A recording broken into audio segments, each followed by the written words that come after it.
ano ang hang on at that sucks. Yan pag-uusapan natin sa araw na ito.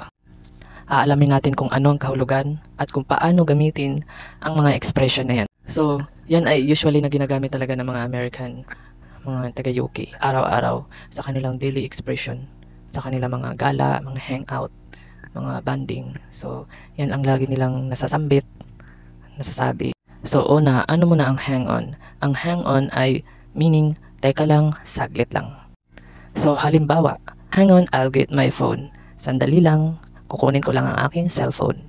So, pangalawa ay, hang on a second. Teka lang, saglit.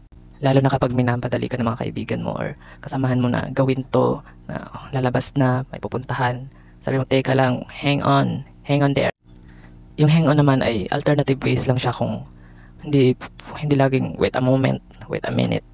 So, alternative ways siya para maging sounds better na. So, ano naman tong that sucks? Paano gamitin?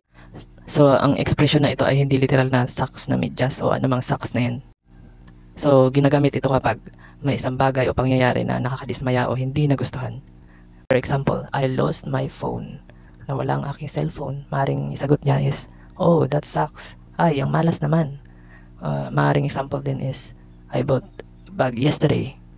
So, maring isagot ay, oh, pretty sucks. Ay, medyo pangit naman. Mukhang pangit naman.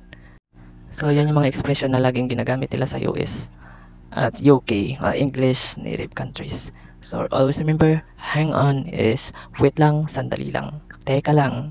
At that sucks naman ay ang malas naman, pangit naman, diba? Andali lang. So, if you want more video, stay plugging on.